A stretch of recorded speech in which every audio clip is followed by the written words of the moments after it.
¿Qué tal? ¿Cómo están, amigos y amigas de esta comunidad?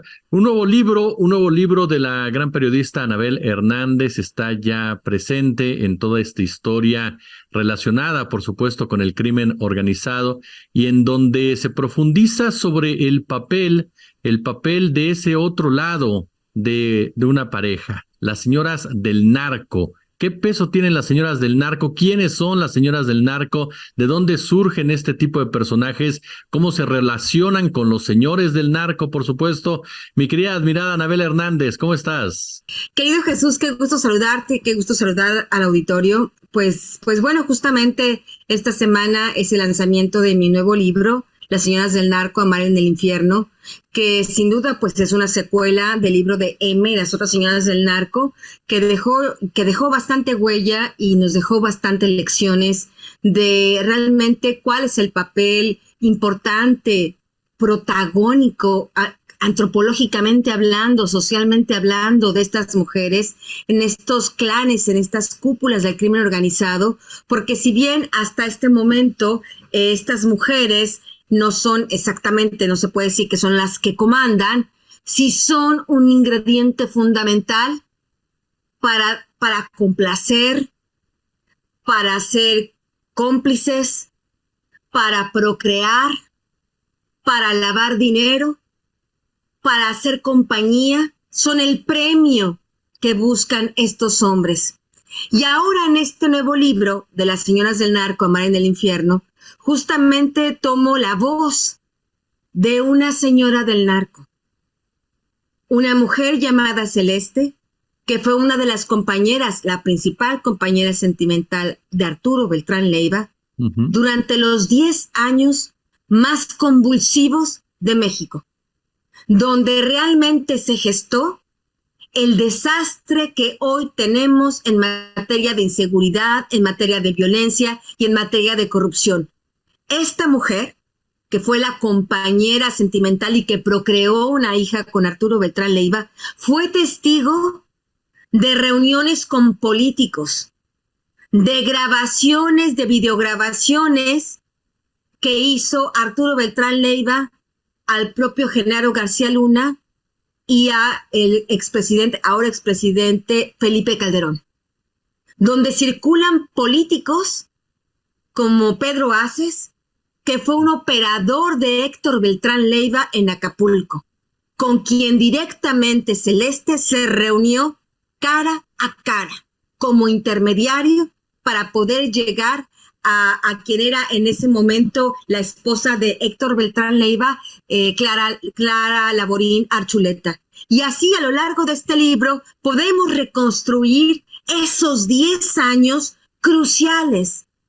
Solo leyendo el libro, entendiendo los factores humanos, los factores psicológicos, los factores económicos, los factores de envidias entre los propios integrantes del Cártel de Sinaloa. Celeste y su hermano Carlitos, que dijéramos son dos de los principales protagonistas de este libro, son los que viven en este ambiente y que conocieron, por ejemplo, a los chapitos cuando estaban dando sus pininos como Narco Juniors, que conocen por ejemplo, a Arturo Guzmán Loera, el Pollo, el hermano del Chapo Guzmán, que era el que operaba las cosas del Chapo Guzmán cuando el Chapo Guzmán estaba en prisión. Estamos hablando del año 1997, 98. Estamos hablando realmente de un momento histórico crucial donde esta señora Celeste decidió dar su testimonio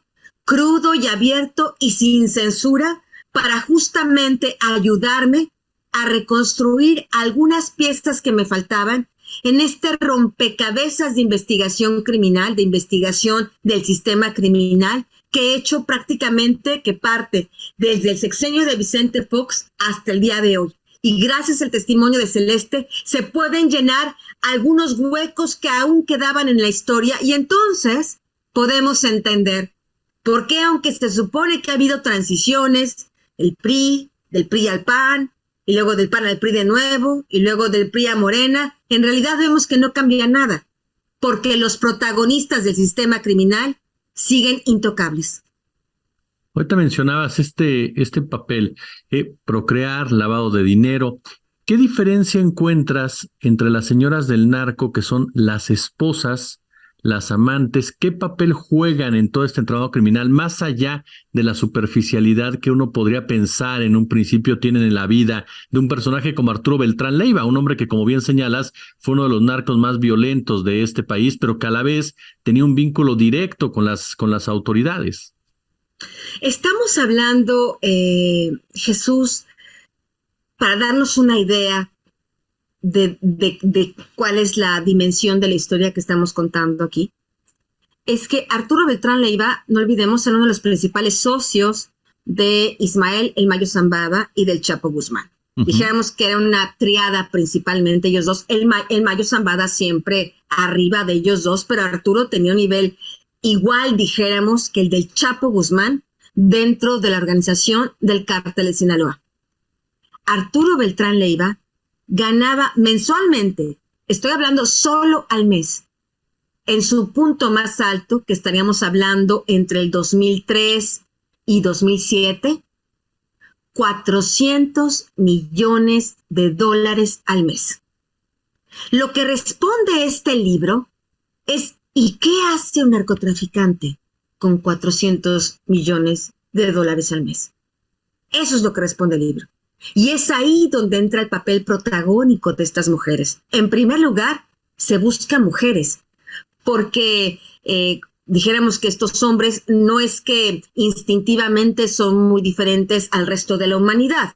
Claro. Quieren estar acompañados, quieren estar con mujeres guapas, quieren estar en medio de lujos, quieren lo mejor de lo mejor, además con la carga de un montón de complejos de inferioridad, de resentimiento con la sociedad, de resentimientos familiares, una carga psicológica muy pesada la que cargaba Arturo Beltrán Leiva, que gracias al testimonio de Celeste podemos conocer. Y es entonces ahí cuando estas mujeres, que parecieran en realidad tan distintas, las esposas, pues sí, las esposas a veces son hijas de otras familias criminales, que se utilizan estos matrimonios para hacer más fuertes a estos núcleos del crimen organizado. Otras son campesinas, hijas de campesinos, como el caso de Emma Coronel. Otras son mujeres que vienen realmente de la pobreza, del infortunio, como Celeste, de la violencia doméstica, de la violencia intrafamiliar, y después buscan como un medio de escape entrar, incluso diría uno, pues a niveles todavía peores de degradación y de violencia, como es entrar a un cártel, como es la historia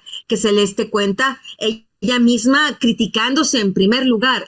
Celeste dice, yo no vengo aquí disfrazada de corderita, yo vengo como la cínica que soy, vengo como la corrupta que he sido, pero aquí si voy a hablar de mí, vamos a hablar de todas.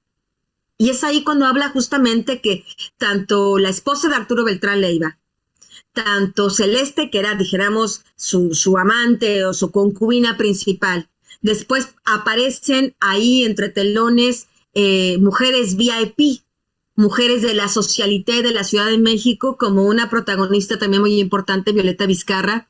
Aparecen también universitarias de escuelas pues muy públicas o de bajo nivel, o universitarias de escuelas privadas, que ambas, tanto las universitarias de escuelas públicas como de privadas, se prostituían, iban ahí y se prostituían, iban ahí con Arturo Beltrán Leiva, quien les repartía dinero a montones. Arturo Beltrán Leiva parecía como si estos 400 millones de dólares, como sabía que era un ingreso fijo, prácticamente lo aventaba así al por mayor, y prácticamente las mujeres que pasaban por su casa, entre sus brazos, haciéndole compañía, pues realmente se ganaba la lotería, pero la lotería en el infierno, porque no hay historia de esas que haya terminado de manera positiva. Todas esas mujeres arriesgaron mucho más que la vida estando al lado de este criminal, y otras mujeres, compañeras de otros criminales, que narro aquí en este libro. Mencionabas al principio, Celeste fue testigo de esta relación con Felipe Calderón, con Genaro García Luna. Siguen estando presentes estos jefes criminales en el poder, aunque cambien de partido en el mismo. ¿De quiénes hablamos, mi querida Anabel? ¿De quiénes estamos hablando en ese sentido? ¿Quiénes siguen al frente del combate al criminal? Y sobre todo, ¿cómo se relacionaba Arturo Beltrán Leiva y estos capos y cómo ellas atestiguaban esto?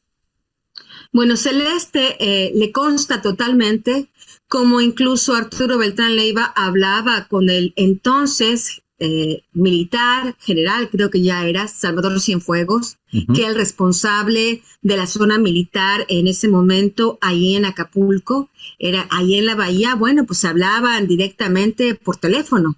Y Arturo tenía la costumbre de hablar en speaker, cosa que me contó Celeste en enero de 2022,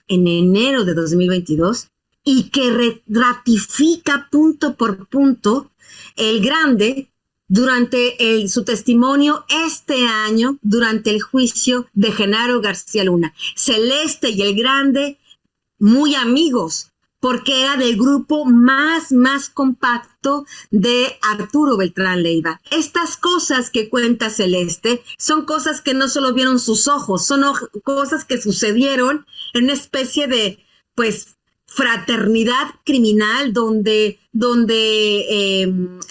los Pineda Villa, donde el Grande, donde la Barbie, donde una serie de personajes están ahí casi como una gran familia, ¿no? A veces jugando a las guerritas con estas balas de goma, mientras afuera sí mataban a gente de verdad. Estamos hablando de cosas tan bizarras como esa, o cosas tan bizarras como poder hablarle al general Cienfuegos en speaker, como estar hablando con Cárdenas Palomino o Genaro García Luna en speaker. O sea, todos escuchaban todo lo que se decía ahí. Sabía perfectamente Celeste de las relaciones del después alcalde de Acapulco, Félix Salgado Macedonio, que yo ya lo había comentado en el libro de Emma, pero Celeste lo ratifica y señala. Y no solo eso, Celeste habla de cómo el pariente político, Alonso, el llamado el abulón, Alonso Piedra, sus apellidos, Joaquín Alonso Piedra, un criminal que estaba asociado con Arturo Beltrán Leiva desde el año 2000, 2001, un criminal que fue creciéndose, empoderándose, un criminal que es abuelo de uno de los hijos de la actual gobernadora, Evelyn Salgado. Bueno, pues así se puede entender por qué el Estado está como está y por qué la señora gobernadora pues tiene un grandísimo conflicto de interés, porque cómo va a combatir ella, cómo va a decirle que no al abuelo de su hijo.